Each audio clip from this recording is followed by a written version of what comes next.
Hello students, आज हम पढ़ने जा रहे हैं cost of capital. Cost of capital एक बहुत ही इंपॉर्टेंट चैप्टर है।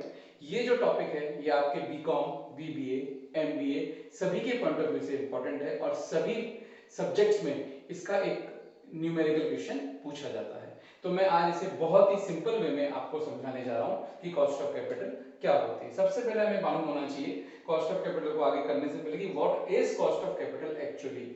Cost of capital is the combination of two words cost and capital. Cost means लागत और capital means पूंजी, मतलब पूंजी की लागत।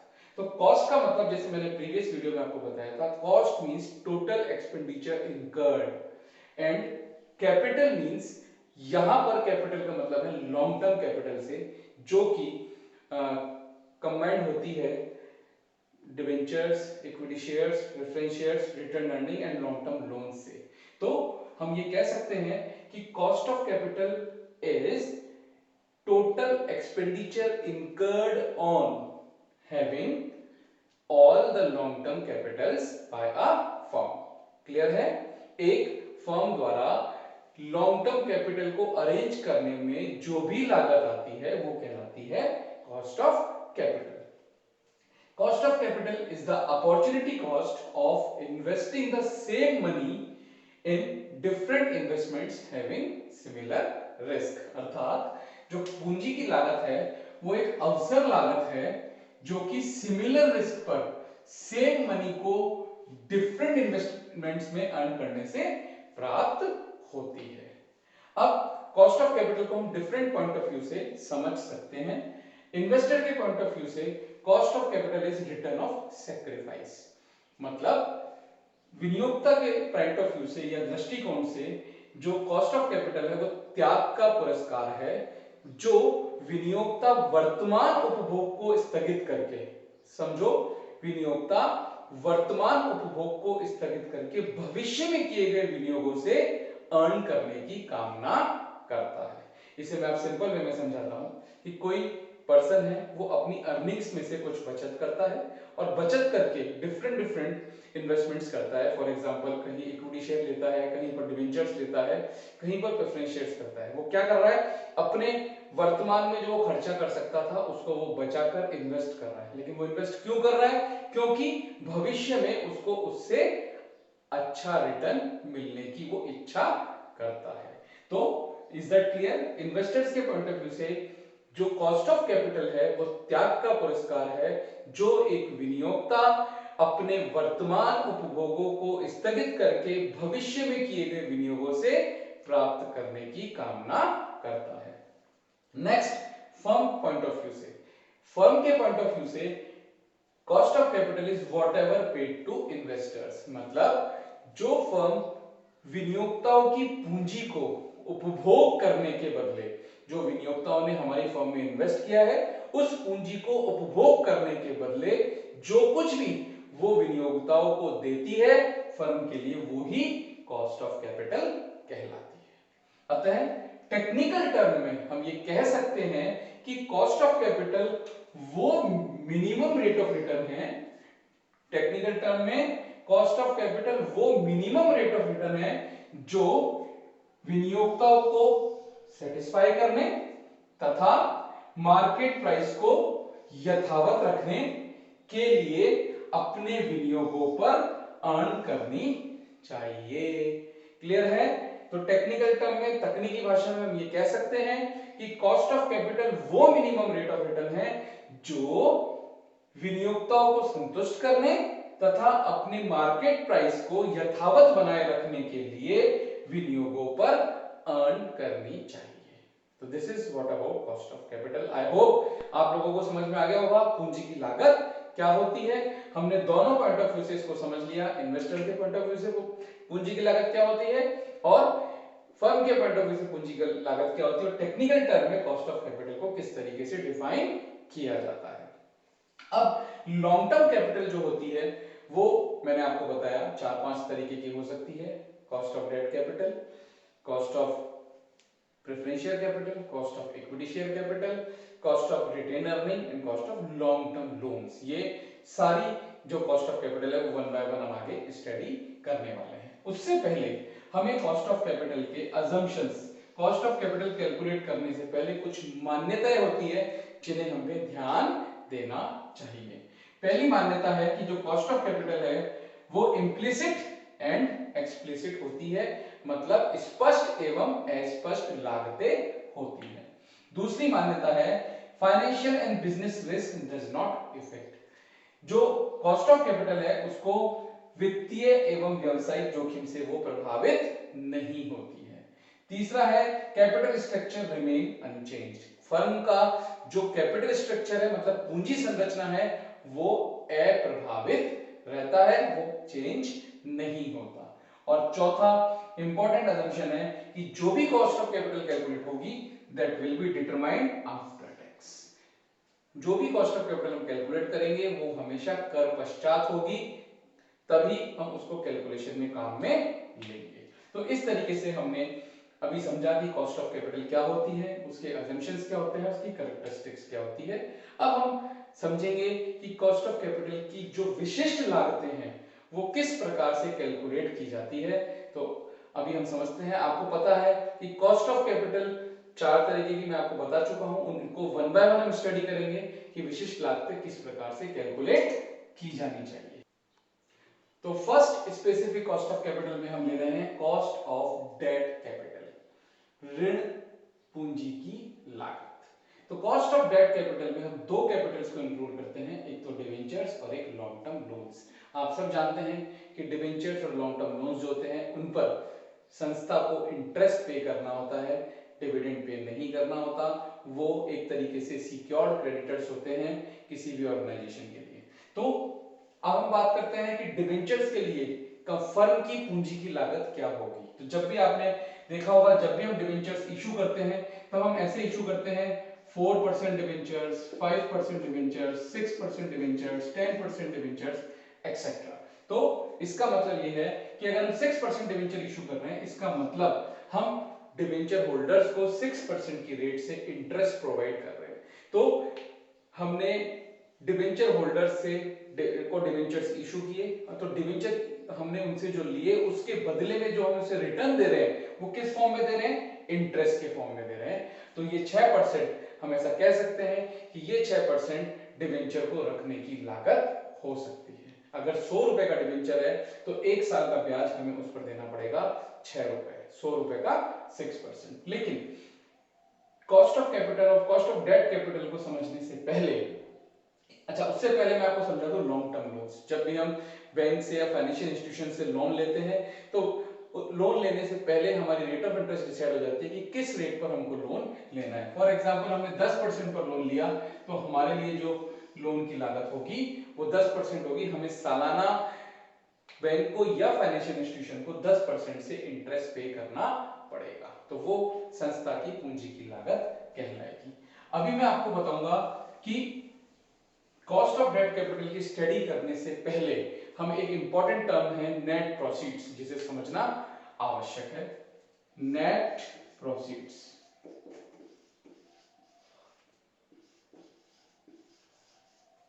जिसे हम शॉर्ट में बोलते हैं NP.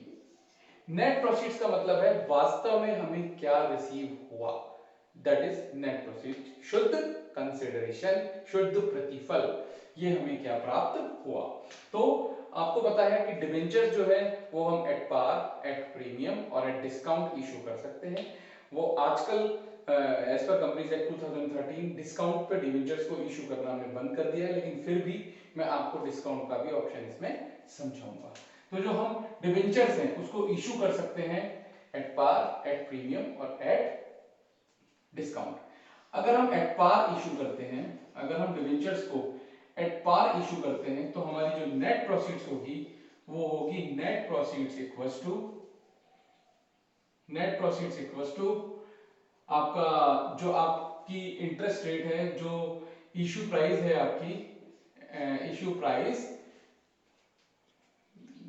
Face value minus issue expenses, face value minus issue expenses. इन कब होगी ये, एट पार की स्थिति में। अब ये इशू एक्सपेंसेस क्या है, ये इशू एक्सपेंसेस ये है कि डिबेंचर्स को इशू करने पर जो हमने शेयर होल्डर डिवेंचर होल्डर्स को डिवेंचर्स इशू किए, वो डिवेंचर्स को इशू करने पर हमने क्या क्या एक्सपेंसेस किए। हम उसके लिए प्रोस्पेक्टस इशू करते हैं, प्रोस्पेक्टस का हम प्रिंटिंग करते हैं, स्टाम्प ड्यूटी लगती है, तो ऐसे बहुत सारे एक्सपेंसेस होते हैं जो कि इशू एक्सपेंसेस की कैटेगरी में आते हैं। तो फेस वैल्यू में से हमें वो पर डिवेंचर इशू एक्सपेंसेस लेस करने पड़ेंगे, तब ये कहलाएगी नेट प्रोसीड्स एट पार के केस में।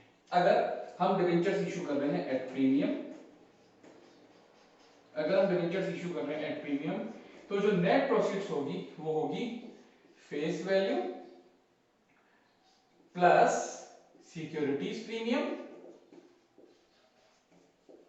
Minus issue expenses. For example हमारे डिवेंचर्स की फेस वैल्यू है 100 रुपए और सिक्योरिटीज प्रीमियम हमने इशू किया 10 रुपए प्रीमियम पर हमने डिवेंचर्स इशू किए, तो ये जुड़ जाएगा। इसका मतलब हमको एक शेयर पे मिलेंगे 110 रुपए, लेकिन उसको इशू करने पर हमने 6 रुपए का खर्चा कर दिया, तो हमारी जो नेट प्रोसीड्स होगी that will be 104 rupees. Is that clear? तो ये कहलाएगा net proceeds in case of at premium. Next है एट डिस्काउंट।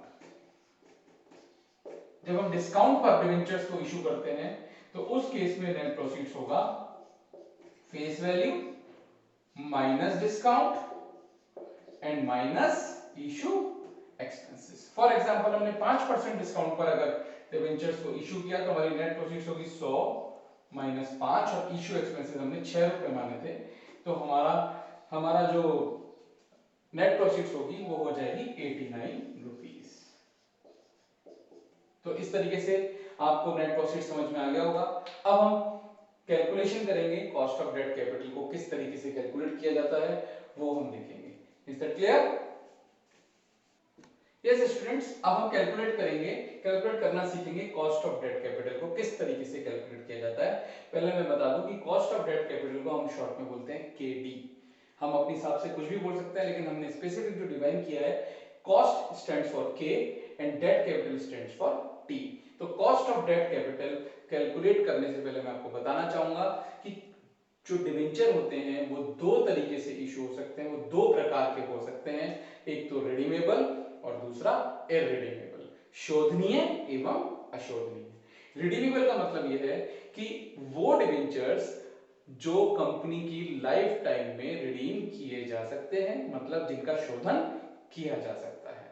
दूसरा है इररिडीमेबल यानी कि अशोधनीय, वो डिवेंचर जिसको कंपनी की लाइफ टाइम में शोधन नहीं किया जा सकता, मतलब जिसको कि हमको डिवेंचर्स को इशू करना है और वो कभी भी उसका पेमेंट डिवेंचर होल्डर्स को नहीं किया जाएगा जब तक कंपनी की लाइफ है, कंपनी का जीवन है।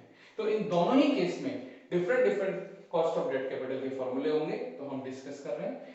फर्स्ट केस ले रहे हैं when debt capital is redeemable, when debt capital is irredeemable यानी कि अशोधनीय है।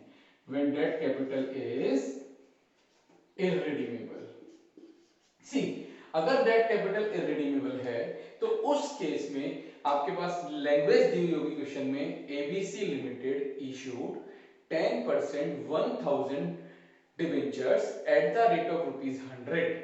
दैट्स इट, मींस वो आगे कुछ भी नहीं कह रहा है कि उसका रिडेम्पशन किया जाएगा या रिडेम्पशन नहीं किया जाएगा। तो हम ये मान के चलेंगे कि उस केस में वो जो डेट है वो इररिडीमेबल है, अशोधनीय है।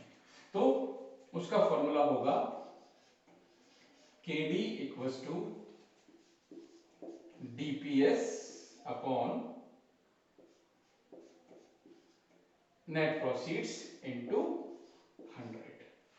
DPS upon net proceeds into 100। DPS stands for dividend per share, net proceeds हमने अभी समझा ही है कि नेट प्रोसीड्स किस तरीके से कैलकुलेट किया जाता है। तो कॉस्ट ऑफ डेट कैपिटल कहलाएगी DPS upon net proceeds into 100। किस केस में? जब डेट कैपिटल जो है वो इररिडीमेबल होगी। अब एक इंपॉर्टेंट पॉइंट है कि जो कॉस्ट ऑफ डेट कैपिटल होती है वो हमेशा बिफोर टैक्स होती है, जबकि हमने अजम्पशन में पढ़ा था कि cost of capital should be after tax. तो इस कॉस्ट ऑफ डेट कैपिटल को हमको आफ्टर टैक्स में कन्वर्ट करना पड़ेगा। Cost of debt capital before tax क्यों होती है पहले आप वो समझिए, क्योंकि जो डिवेंचर हम कंपनी को जो हम डिवेंचर होल्डर्स को पे करते हैं वो टैक्स को सरकार को पेमेंट करने से पहले इंटरेस्ट को पे करते हैं, इसलिए इंटरेस्ट पे जो लागत आती है वो हमेशा बिफोर टैक्स होती है। तो मैं यहाँ कह सकता हूं कि ये जो कॉस्ट कैपिटल है, कॉस्ट ऑफ डेट कैपिटल है, वो बिफोर टैक्स से बीटी है। तो इस तरीके से cost of capital, debt capital को हमको आफ्टर टैक्स कैलकुलेट करनी पड़ेगी। तो KD AT equals to KD BT into 1 minus tax rate, KD BT into 1 minus tax rate, ये फॉर्मूला हो जाएगा cost of debt capital after tax का। जब हम कॉस्ट ऑफ कैपिटल कैलकुलेट करेंगे तो हमें उसे आफ्टर टैक्स कैलकुलेट करनी पड़ेगी। तो पहले कॉस्ट ऑफ बिफोर टैक्स हमने कैलकुलेट कर ली, फिर जो भी वैल्यू आएगी उसको हम पुट कर देंगे KD 80। For example cost of debt capital आती है हमारी लेट्स से 10%, और जो टैक्स रेट है वो है 30%, तो ये हो जाएगा 1 माइनस 0.30, तो इक्वल्स टू जो हमारी केडी 80 आएगी वो क्या रहेगी 7%। क्लियर है? तो मैंने आपको कॉस्ट ऑफ डेट कैपिटल का पहला ऑप्शन समझा दिया है, जिसमें कि कॉस्ट ऑफ डेट कैपिटल जो है वो होती है इररिडीमेबल अशोधनीय। अब हम समझेंगे कॉस्ट ऑफ डेट कैपिटल जब रिडीमेबल हो। नेक्स्ट ले रहे हैं हम जब cost of debt capital redeemable हो, शोधनीय हो। तो जब cost of debt capital redeemable होगी तब आपको क्वेश्चन में लैंग्वेज इस प्रकार दी होगी, ABC Limited issued 1010% debentures at the rate of ₹100 each, which will be redeemable after 5 years, 10 years, whatever। तो जब आपको ये क्वेश्चन में गिवन होगा कि जो डिबेंचर्स हमने इशू किए हैं वो 5 साल या 10 साल बाद शोधनीय हुए हैं, तो ही हम सेकंड फॉर्मूला यूज करेंगे जो कि रिडीमेबल डेट के लिए अप्लाई किया जाता है। तो उसे मैं बता रहा हूं।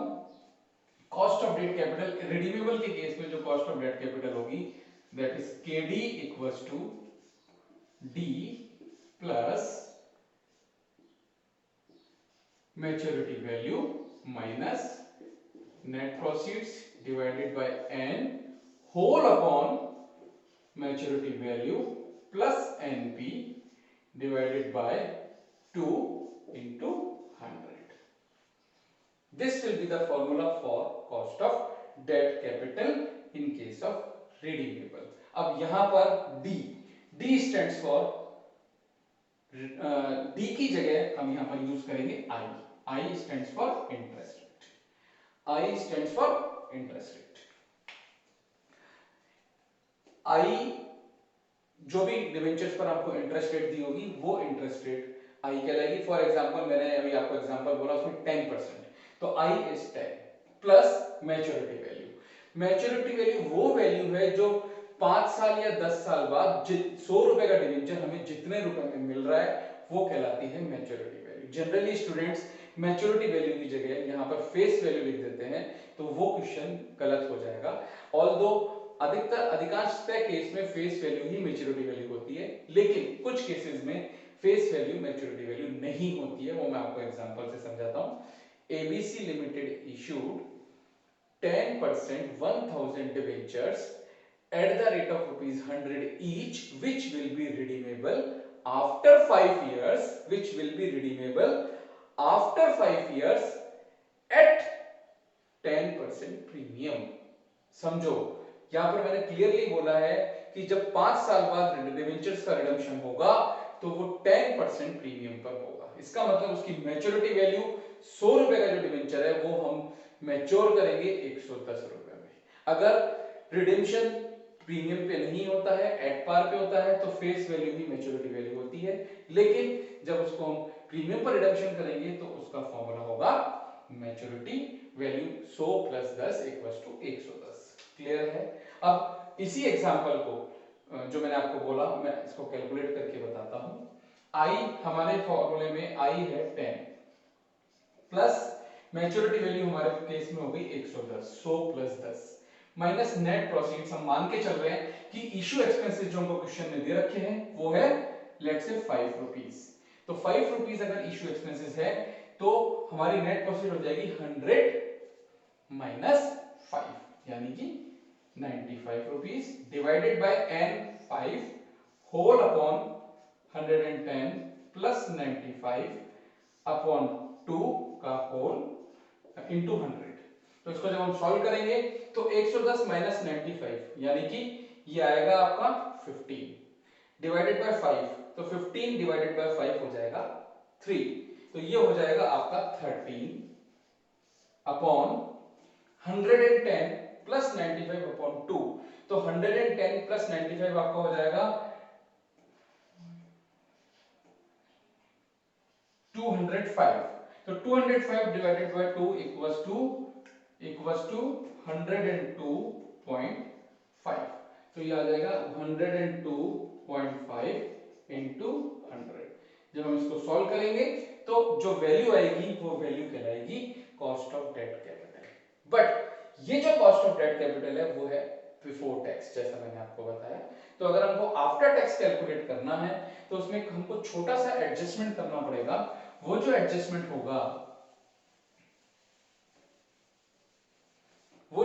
होगा वो ये होगा कि यहां पर जो हम आई लिख रहे हैं वहां पर लिखेंगे I with in bracket 1 minus tax, यानी कि जो इंटरेस्ट रेट होगी उसको हमको आफ्टर टैक्स बनानी पड़ेगी, तो उसके ब्रैकेट में हम लिख देंगे 1 माइनस 10, यानी कि 10% माइनस, अगर टैक्स रेट हमारी 30% है तो 10% इंटू 1 माइनस 0.3, तो ये आ जाएगा 7 रुपीज। तो 7 रुपीज से इसके फॉर्मूले की कैलकुलेशन की जाएगी तो हमें मिल जाएगा cost of debt capital after tax. तो मैं मानता हूं कि आपको कॉस्ट ऑफ डेट कैपिटल किस तरह से कैलकुलेट करनी है समझ में आ गया होगा। मैंने बताया कि cost of debt capital redeemable हो सकती है और इररिडीमेबल हो सकती है। इस पर हमको इंटरेस्ट पे करना होता है। अगर रिडीमेबल है इररिडीमेबल है तो हमको पहला वाला फॉर्मूला यूज करना पड़ेगा जो है I अपॉन एनपी। मैंने प्रीवियस जो फॉर्मूले में आपको फॉर्मूला लिखाया था वो D upon DPS upon NP लिखाया था, लेकिन वो डीपीएस नहीं होगा, डीपीएस की जगह होगा वो आई स्टैंड्स फॉर इंटरेस्ट रेट। तो आप उसको करेक्शन कर लेना, जो डी मैंने लिखाया था डीपीएस अपॉन एनपी उसकी जगह हमको लिखना है आई अपॉन एनपी, क्योंकि आई स्टैंड्स फॉर इंटरेस्ट रेट। तो आई अपॉन एनपी इस फॉर्मूला का वो तो हो जाएगा पहला वाला फॉर्मूला इनटू 100। और अगर डेट कैपिटल जो है वो रिडीमेबल है तो हम इस फॉर्मूले को यूज में लेंगे और इस फॉर्मूले को यूज में लेंगे, कैलकुलेट करेंगे कॉस्ट ऑफ डेट कैपिटल। अब हम second important debt capital second important cost of capital पढ़ने जा रहे हैं जिसका नाम है cost of preferential capital. Next second specific cost of capital में हम ले रहे हैं कॉस्ट ऑफ प्रेफरेंशियल कैपिटल, जिसको शॉर्ट फॉर्म में हम डिनोट करते हैं केपी।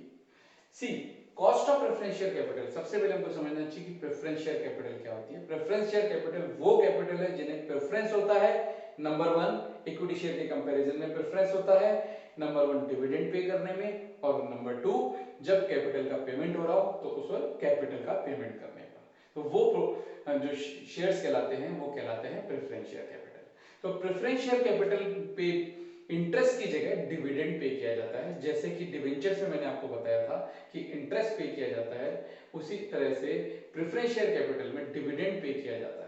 तो डिविडेंड जो होता है वो आफ्टर टैक्स पेमेंट किया जाता है। इस प्रकार जो कॉस्ट ऑफ प्रेफरेंशियल कैपिटल होगी वो आफ्टर टैक्स ही होगी। मींस जब हम कैलकुलेट करेंगे तो जो फॉर्मूले से हम कैलकुलेट करेंगे तो वो cost of preferential capital after tax ही होगी, क्योंकि उसका पेमेंट प्रेफरेंस शेयर को जो डिविडेंड पे किया जाता है वो टैक्स के बाद पे किया जाता है। तो प्रेफरेंशियल कैपिटल भी दो प्रकार की हो सकती है, रिडीमेबल और इररिडीमेबल। अगर प्रेफरेंशियल कैपिटल इररिडीमेबल है ए, अगर प्रेफरेंशियल कैपिटल इररिडीमेबल है तो हमारा फॉर्मूला होगा डी अपॉन एनपी इंटू 100।